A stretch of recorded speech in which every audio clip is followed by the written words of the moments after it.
Hi, everyone, and welcome to another exciting masterclass. I am Patrice Pinkney. I am marketing coordinator at Mozaic Marketing Limited. The topic for this masterclass is prepared, not panicked, communication through crisis. And you can catch us every month at this time from 1:30 to 2:30 Eastern, which is 12:30 to 1:30 Jamaican time. Let's jump right in, everyone. So I want to let you guys know a little bit about Mosaic Marketing. So Mosaic Marketing is your visibility team, and our approach is leveraging innovative strategies, employing human-centric design principles. We are a full-service integrated marketing and communications agency, and we are dedicated to delivering measurable success and fostering authentic connections. Our area of expertise span very widely: communication, strategy, and thought leadership, marketing, plan development, branding, content creation, graphic design, marketing automation, advertising, social media management, public relations, of course, crisis management, market research, and data analytics.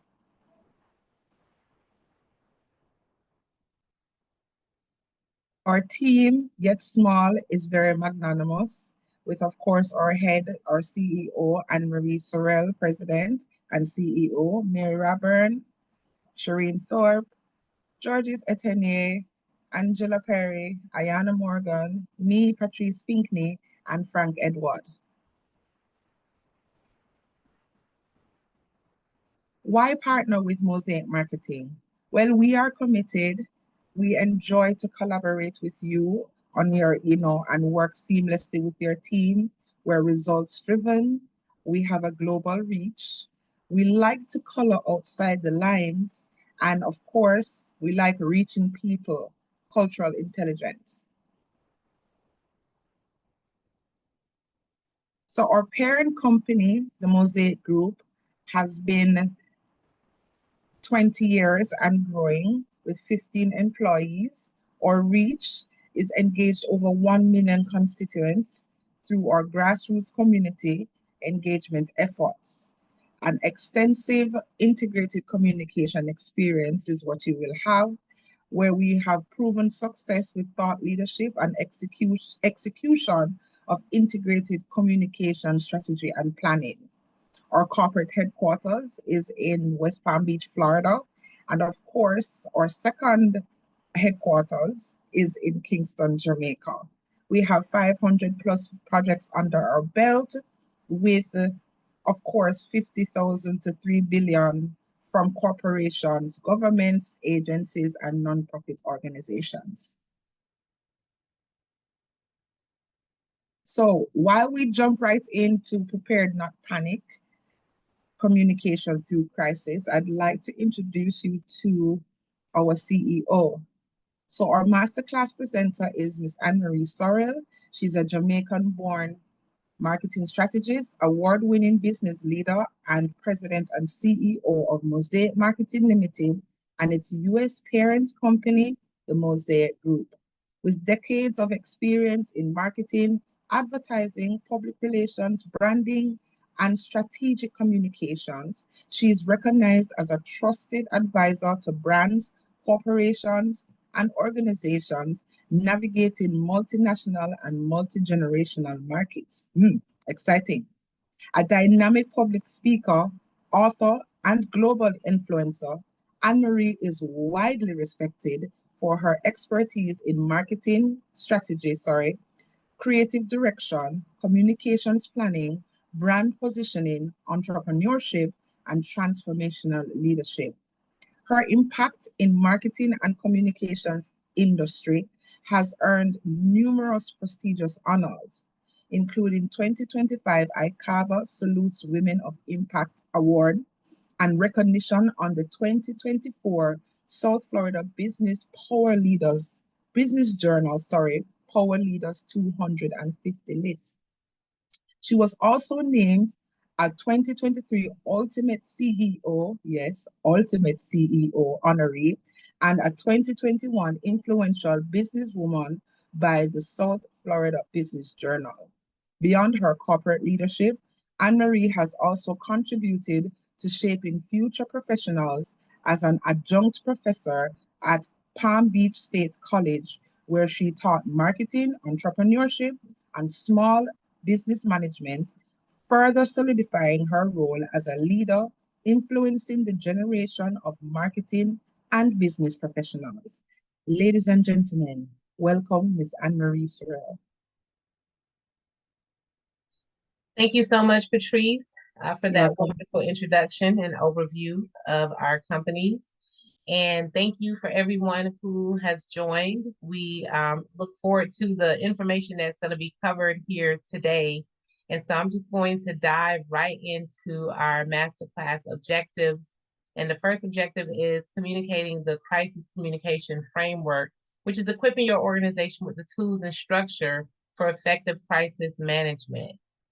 Secondly, is our leadership alignment, which is strengthening alignment between leadership, operations, and communications for a unified response. Oftentimes, when it comes to crisis communication, the leadership has not been identified who will not only speak as the spokesperson, but who will lead the effort in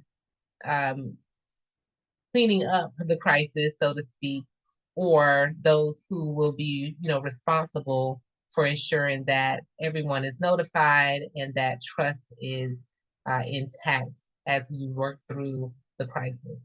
And lastly is public and staff confidence, building public trust, as well as staff confidence during these high pressure events that occur in a crisis. When we look at the risk landscape for crises as they happen, there are different types of crises that come about. And so natural disasters, many of us know those, include hurricanes, flooding, landslides, and earthquakes. Then we have health emergencies, which includes outbreaks such as dengue and other infectious disease. We all have dealt with COVID-19, for example, and there has been other and is emerging epidemics that are currently underway that we have to stay abreast of.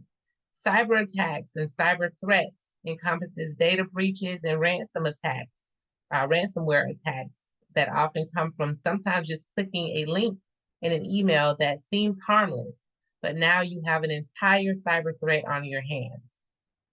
Operational disruptions, including power outages, water supply interruptions, and even supply chain delays, which we have been seeing as a result of last year's tariffs, as well as now a couple of wars happening around the globe. And lastly, reputational risk. This addresses social media backlash and the spread of misinformation. In just 1 second, a bad product review or a bad incident with your company brand could create serious social media backlash, as well as the spread of information that is just not true or even rumors. And now you have a reputation management situation on your hands. Common pitfalls in the Caribbean and abroad in crisis communication: lack of clear leadership, including the absence of a designated messenger or messaging owner, results in conflicting and confusing updates. Slow approval processes that can be bureaucratic or inefficient approval chains, which cause critical delays during the emergency. So how you communicate and who approves the communications as well as the processes to work through the crisis can oftentimes make the crisis even worse. And then lastly, poor internal communication. Staff often learn about events externally, indicating the over-reliance on ineffective channels like email. So it's not just, you can't just rely on an email when you have a crisis. There needs to be actual meetings, if able to be in person, and other communication channels that we will talk about for internal communication. One of the key objectives is to create a crisis communication plan. So this way you're prepared and proactive and not reactive when a crisis happens. So the core objectives of a crisis communication plan includes timely and accurate communications, ensuring that information is disseminated quickly and truthfully. And as we go through the presentation, you will hear over and over why time is a major factor, and making sure that information is factual and truthful is a major factor when we're addressing crises. Protecting the stakeholders is another core objective. Prioritizing the safety and well-being of your employees, customers, and the public is critical in the face of a crisis. Then you have minimizing misinformation, actively countering rumors, false narratives, and false information that is floating around, whether the organization, the community, or in the digital space on the internet. And lastly, preserving trust, maintaining credibility and confidence with all affected parties. This is important for the long-term credibility of the organization, that you preserve the trust of your employees, your customers, and all of your stakeholders involved. Why does the crisis communication plan matter now? Well, there are many things that are out of our control as business owner, as well as organizational leaders, that we have to contend with. Some of them include those natural disasters and climate changes. They're very unpredictable. So disasters are becoming more frequent and severe, demanding agile responses to climate unpredictability. There's interconnected economies and cascading risks. Global economic links mean local crises can rapidly create widespread cascading risks across supply chains and markets. We're seeing that now with the energy crisis as a result of the war in Iran and the US. We haven't even begun to see the ripple effects, but we've seen the effects of increase in gas prices, increase in food prices. Other supply chain shortages, we'll start to see those if that war doesn't come to an end soon. How does that impact your business? It's something that's out of your control, but yes, there can be a direct impact to you, if not in the short term, definitely in the long term. And last, fast communication and immediate action. Expectations for instant information require swift and decisive messaging to manage perceptions and combat misinformation.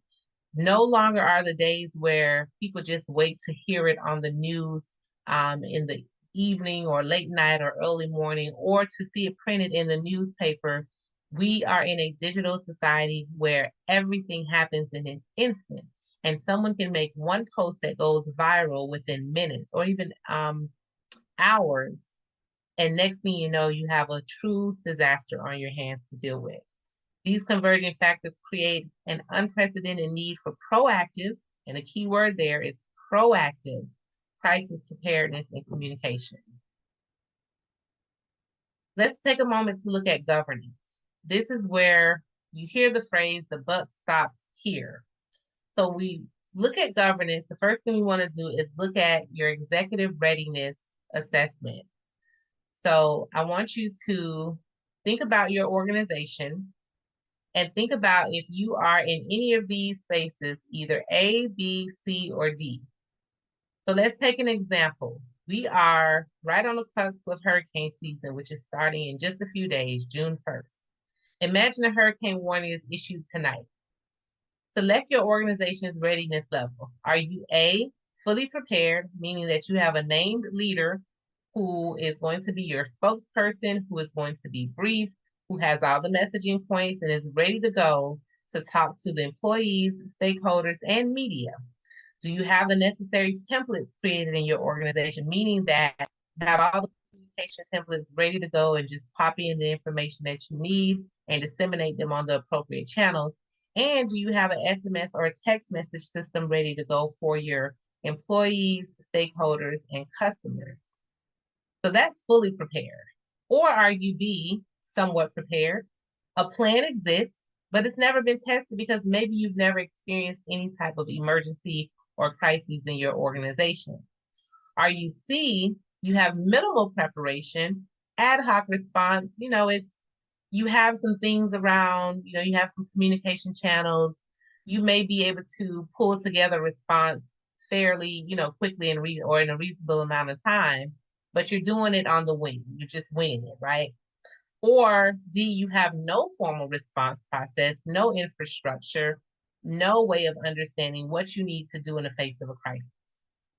So when you think about something as simple as a hurricane warning being issued, these are questions to ask yourself. Do you have a designated crisis communications lead? Are your templates pre-approved and ready to go? Can you send an SMS alert within 15 minutes? And is there a tiered severity framework for you to work from? And if your answer is no to any of these questions, then you still have some work to do in preparing for a crisis. When you think about leadership and governance, it's also important to understand who speaks for your organization during a crisis. So as another exercise, write down who is your company's spokesperson. And as you will see, there could be one spokesperson, which could be the CEO or executive director or the highest ranking official within the organization. And they're often the primary spokesperson for major announcements. You may also have a communications leader, such as your public relations director. If you're a government agency, it might be your chief information officer, or it might be your public information officer. And this is the person who manages public relations and craft official statements to send to the media. You may have multiple voices, including your communications lead and your CEO, but you may also have a particular department lead or an expert, subject matter expert, who also becomes the voice depending on what the crisis is. If it's IT, for example, because it's a cyber attack that you're experiencing, it may be your information technology manager who also becomes a part of your spokesperson team to talk about the issues and how it's going to be resolved and what the impacts are. Lastly, and this is the one that you don't want to have, is a non-defined role, meaning that you lack a clear spokesperson that can lead the organization. And this leads to confusion and inconsistent messaging when there's no clear spokesperson, and anyone can pick up the phone and talk to media. They can say anything. So you don't want to have that. You want to have a clearly defined person or persons who are assigned and who is going to be briefed, and they'll have the right messaging to speak to the right people about the crisis that you're having. Here is just a sample framework. Again, your CEO and executive director, overall leadership and final decision-making authority.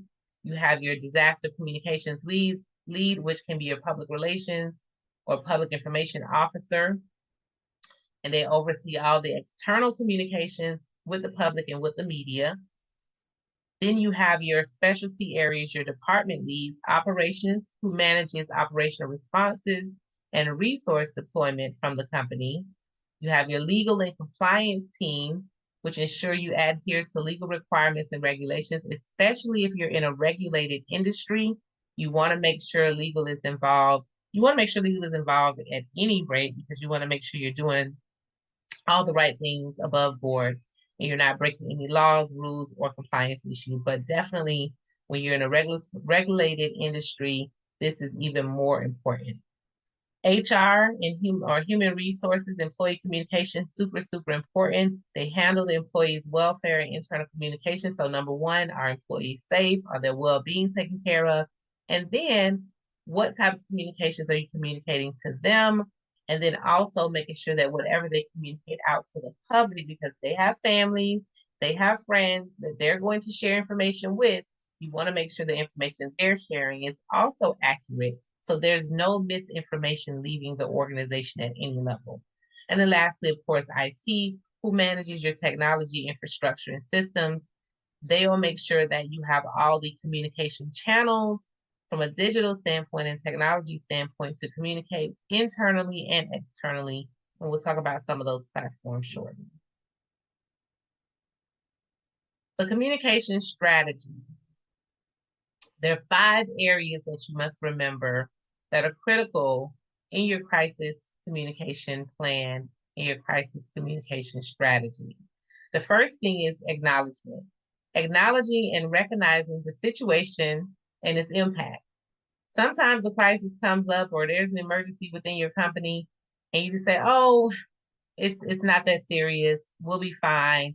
And you don't even acknowledge it. You haven't assessed the impact that it could have internally and externally. So that's the first step, is acknowledging and recognizing that a crisis exists or an emergency exists and what that impact is going to be to, again, all of your stakeholders. Then you want to be able to empathize, show understanding and compassion for those impacted. So if your employees are impacted, how do you empathize with them and show understanding? If their families are impacted, if your customers are impacted, if your suppliers are being impacted by whatever emergency or crisis it is, how do you now show empathy to them, that you understand and you're there for them in the face of this crisis? Then you want to inform. This is where you've gathered all your facts, you've gathered all the details and information, and now you're ready to communicate what is happening, how it is going to impact not just the company, but each entity or stakeholder that's involved, what the plan of action is going forward. And you want to make sure, and what the timelines are. So you want to make sure this information is gathered, it's factual, it's clear, and it's ready to be delivered in a quick and timely manner. You don't want to sit on things for too long. Ideally, you want to have information ready to go and out in as little as 15 minutes, but no more than a couple of hours, because a lot can happen in a couple of hours with this information or with the crisis that has emerged getting worse by the minute. Next, you want to act. Outline the steps being taken to address the crisis. Again, what are the steps you're going to take to resolve the issue? And are there any steps that you can take that will hopefully remedy all of those who are involved, if possible? And then you want to create some reassurance. Offer confidence in the resolution and future steps. You want to approach this as confidently as possible, as if you have it under control. Even if in the background everything's on fire and nobody needs to know in the public that it is, you have to show that you can confidently get this crisis or this emergency under control, especially those things that are within yours and the organization's control. Of course, natural disasters are out of your control, but you can ensure that you have options and resources and information available. Sometimes the resources may not be there yet, but you have the information. So whatever it is, make sure you have a resolution and future steps that you can offer to reassure and build confidence and continue the trust of your stakeholders. Now, there's a template that I'm sharing with you, and this is a crisis messaging template. So when you think about how do you come up with effective messaging for the communication, the messaging is one of the most critical parts of your crisis communication response. These are your talking points for your leaders and those who will be your spokesperson, but it's also the information that you're going to communicate internally to your employees throughout the organization, and then of course the information that you will share externally as well. So what you want to do is, one, what is happening? Present verified, factual information, avoid any speculation, avoid any opinion-based information. It has to and needs to be all factuals. If you don't have all the facts yet, you can easily say we're still working on it as it's developing, okay? Then the second thing is what stakeholders need to do. A crisis is happening. What do your employees, suppliers, customers, or the general public need to do? Provide a clear, concise, and actionable instructions. Do they need to stay in place? Do they need to go somewhere for shelter? Do they need to contact a number for resources? What is it that they need to do? Give them those instructions. Give it to them in an audible way so they can hear it. If there's a way to create video so they can see it. And then, of course, in writing. And that can be through email, text messages, or through a statement that's delivered to the media.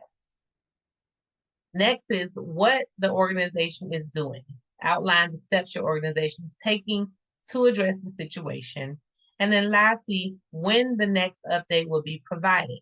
You want to set clear expectations for future communications with a specific time frame. Even if you don't have as much information, you want to be able to say, we'll be providing updates either every hour, every couple of hours, but you don't want the time frame to be too long.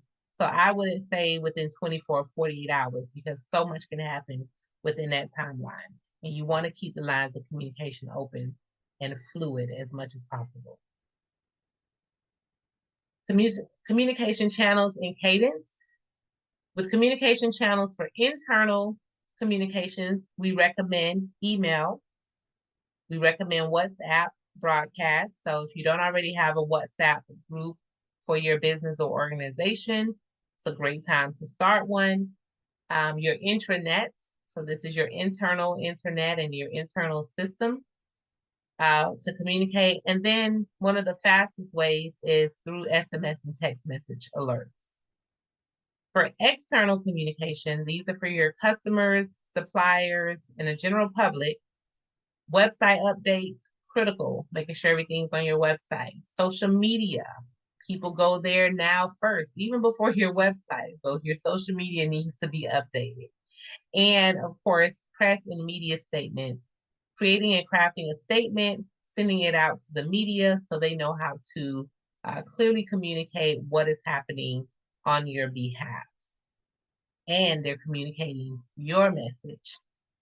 They're communicating your response, not the misinformation or speculation. Channel prioritization, primary during outages, for example, would be text messaging and WhatsApp. Your fastest, again, WhatsApp, text messages, and social media. And fail safe, if all else fails, would be your SMS / text message alerts, because everyone normally has their phone and it's not that far away from them. So that's the fastest way to reach your different stakeholders. Messaging expectations. You want to get that initial message together again within as little as 15 minutes, but no more than a couple of hours to get that information out. You want to follow up with updates every 30 to 60 minutes if possible.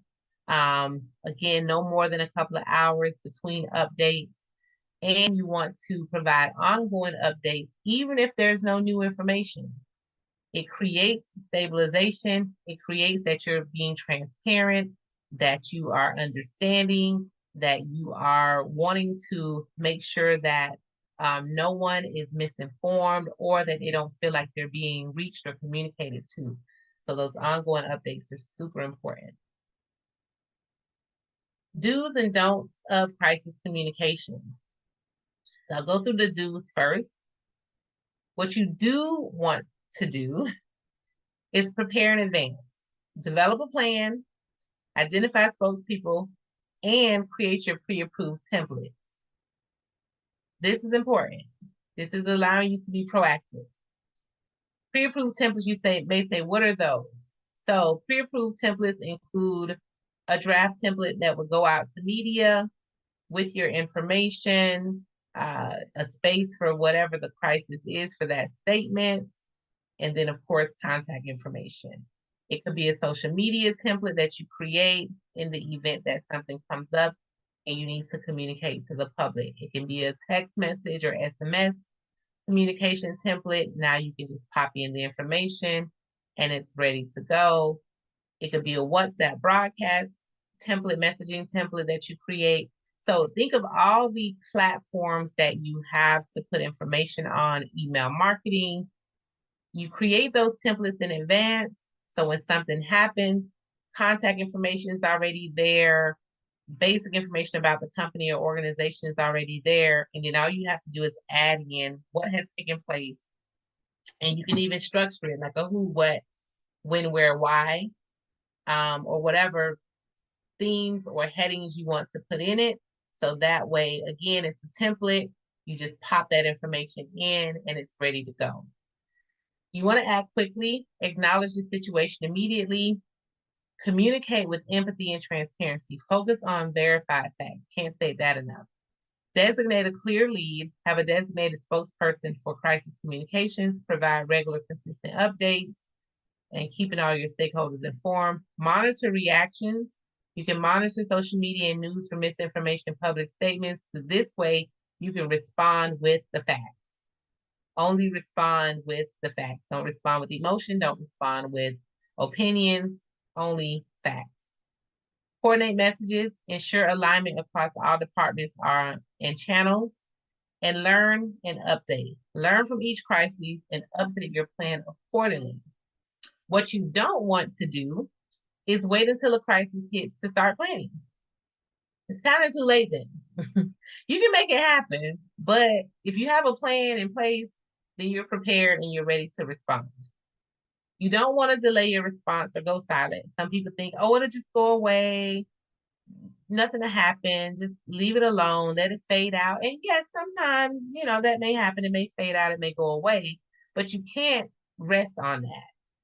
You need to be prepared to tell your own story. Just like in the previous masterclass session about using effective PR to tell your story. This is your story. So if you rely on someone else to tell it for you, then that could create an even bigger crisis. So you want to make sure you respond as quickly as possible. Don't speculate or spread misinformation or hide facts. This is important. Don't hide the facts because the truth will come out one way or another. So make sure you're not trying to keep anything under wraps that should be made public. So again, transparency and verifiable facts. Having conflicting message or no clear spokesperson, you don't want to have that happen either. Again, everyone needs to be on the same message, on the same page that is speaking on behalf of your organization, or again, even those employees who may not be a spokesperson, but they're talking to somebody. So you want to make sure that they have the right information. Over communicate. Don't over communicate unverified details. Don't over communicate unverified details. Or don't under communicate entirely, which we've touched on already. Don't ignore public relations or allow misinformation to spread unchecked. Don't operate in silos. Work as a team, as a collective to address the crises and handle it. And don't repeat the same mistakes. Remember that trust is built on speed, right? Now, I'm not saying that you should just go out there and start talking without the facts and without information. You want to make sure you gather as much information as possible, as quickly as possible, and get it out there to the right people. Rapid response is crucial for maintaining credibility and trust. So rapid and accurate response. There are 3 phases in the crisis communication model. So just to kind of bring it all together with a bow, phase 1 is the preparation. So this is that prepared, not panic, right? You won't panic if you're already prepared. Get your pre-approved templates, which we've touched on. Make sure they're updated quarterly. So always go back and review them on a quarterly basis. Worst case, twice a year. Then you have your stakeholder contact list. Make sure you have an updated contact list with all your employees, your investors, your suppliers. If you have a customer list and customer database, any key individuals that could be impacted by anything that happens with your company, you want to make sure you have their contact information, whether it's the email, phone number, address, all of the things. You want to have all that, and you want to make sure that you update it at least on a monthly basis or bi-monthly, but definitely quarterly, because we know that people change, they move, they leave organizations, they leave positions all of that. So you want to make sure you keep that up to date. And you want to do a risk assessment review every 6 to 12 months, meaning that what are your different risks within the organizations? If you live in a hurricane zone, if you have, cyber risks, you do a lot of things on the internet, a lot of transactions electronically, all of those different things present risk. So do a risk assessment every 6 to 12 months and make sure you update your crisis communication plan to reflect your risk assessment. Then you have phase 2, which is during the crisis. This is your response time. So this is where, again, as early as 15 minutes or within an hour or two, you've gathered all your data, you've prepared your response, you've briefed your leadership, everybody has their talking points, everyone has their messaging, and people are notified, and you're responding, and you're doing check-ins and updates. And then last phase is the after the crisis happens. This is your recovery phase. So recovery update within 4 to 6 hours of stabilization of the emergency of the crisis. This is where, what are the next steps? What's the future? How it's been, stabilized? What happens next?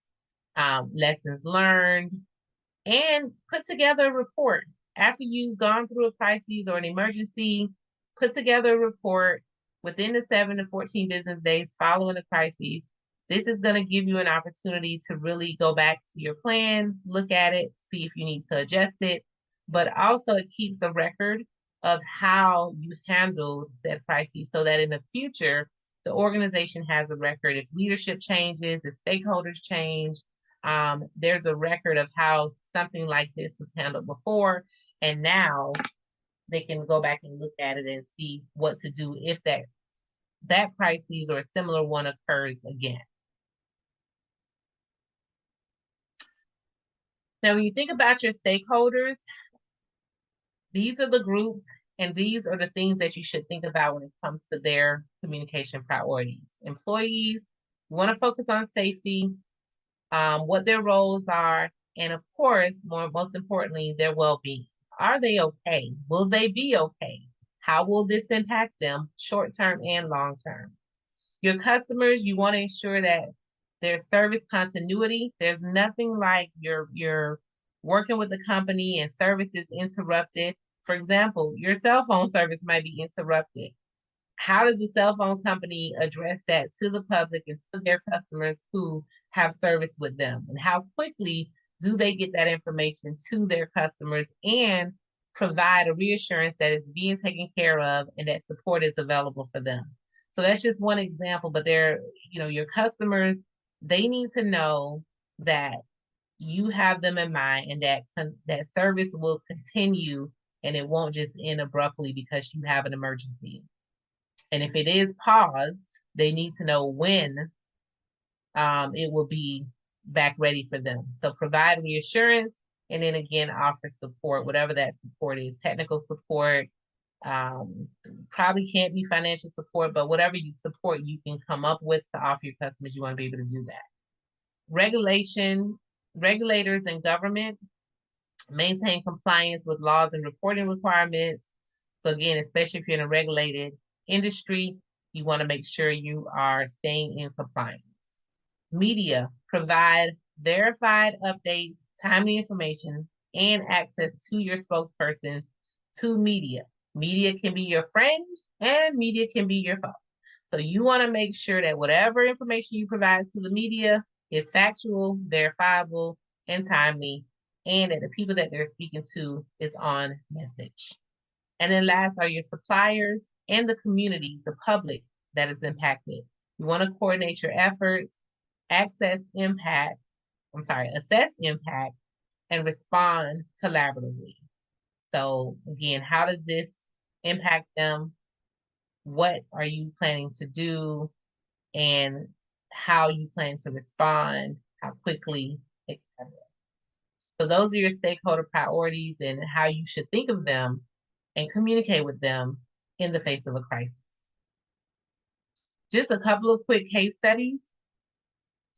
This one's because we're going into hurricane season, thought it was appropriate to put together hurricane simulations and what are the lessons learned. So this is the analysis of the Category 4 hurricane event. The situation is a Category 4 hurricane approach causing internal confusion about office closures and widespread reliance on radio for information. So the team and staff and the public doesn't know, is your office open? Is it closed? What's happening?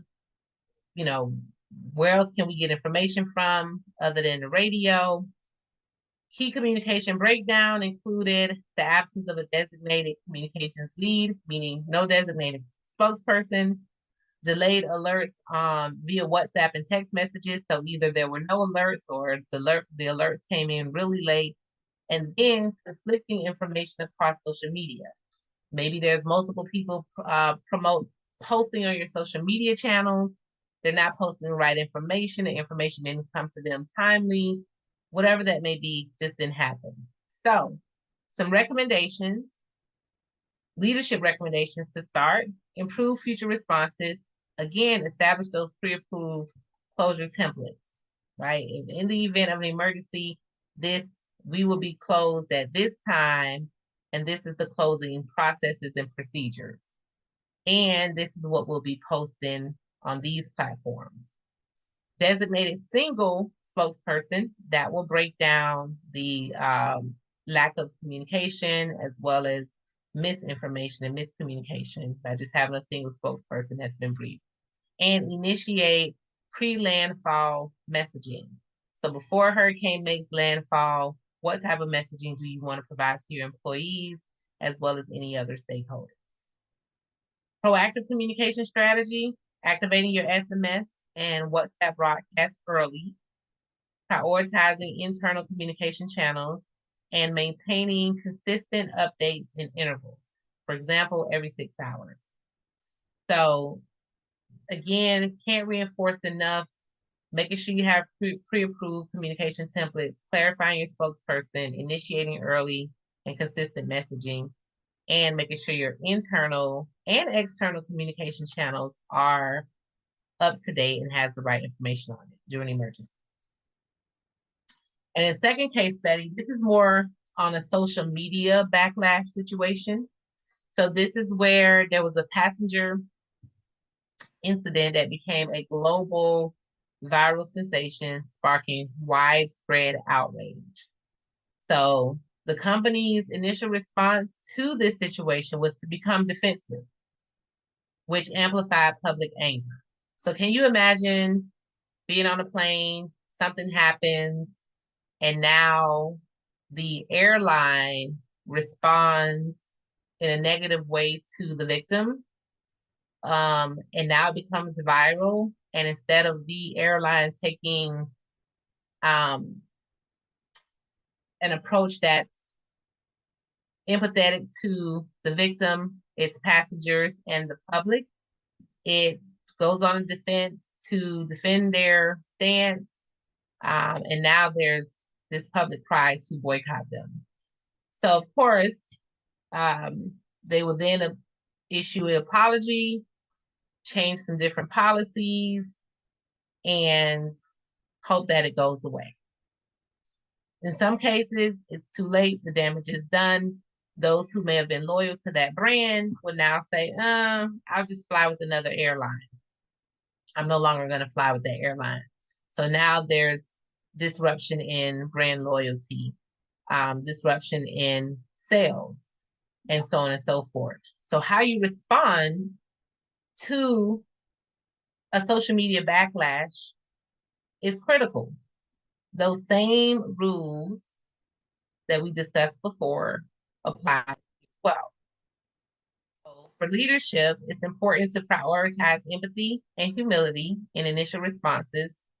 Reputation recovery hinges on acknowledging mistakes and enacting meaningful change.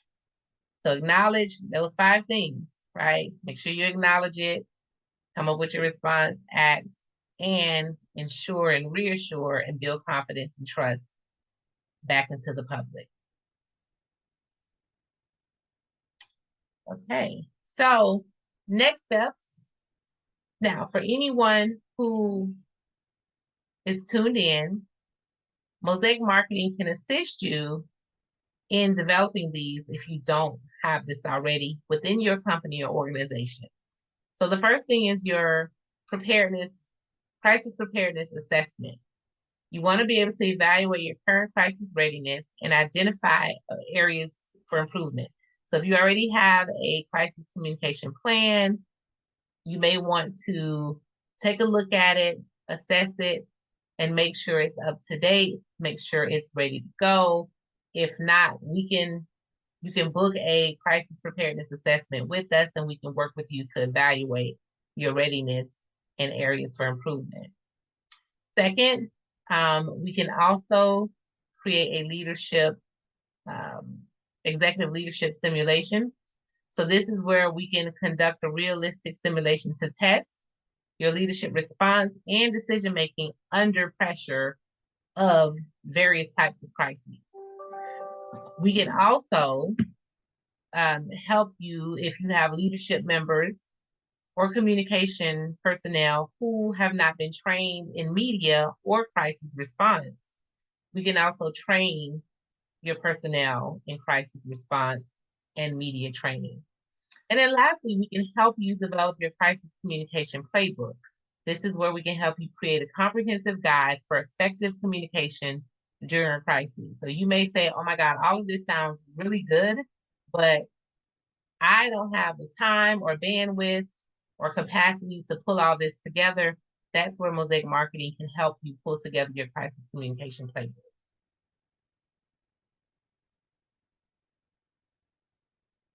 So we will open it up for Q&A. Definitely want to thank each person for coming out and engaging with us in our crisis communication masterclass webinar today. Thank you so much, Ann Marie. We really and truly appreciate all of that valuable information. One thing that we can take back from all of this is we need to be more prepared, and instead of panicking and being frantic, which oftentimes these situations allow us to be, we can have a plan in place that would allow for us to be more guided in terms of whenever there is a crisis. Once again, let me just remind you all that Mosaic Marketing is available for these services, and you can be able to contact us at info@mosaicmarketing.co, and we'd be able to answer any of your questions. Be sure to answer our insights form as well as our feedback form, because we do want to hear back from you. And like, share, and subscribe to our YouTube channels. So this series is the second in a span of 9 messages that we want to bring to you. And the next series is June 24th. It's a special event planning and brand activation hosted by our CEO, Ann Marie Sorrell. And you guys will definitely get a lot of insights with this one for all of those who plan events and want to, activate your brand a little bit more while you're at these events. It's very important because at the end of the day, whatever it is that your brand does is what people or your audiences or your employees or your stakeholders or your clients will see. Everyone will see. And so it has to be and fall in line. Everyone has to be on the same page. So without further ado, my name is Patrice Pinkney, Mosaic Marketing Coordinator. We thank you so much for your time. We know that time is of the essence. Time and opportunity is money, as my CEO will always like to say. But at the same time, thank you so much, and we'll catch you again soon. Bye-bye. Thank you all.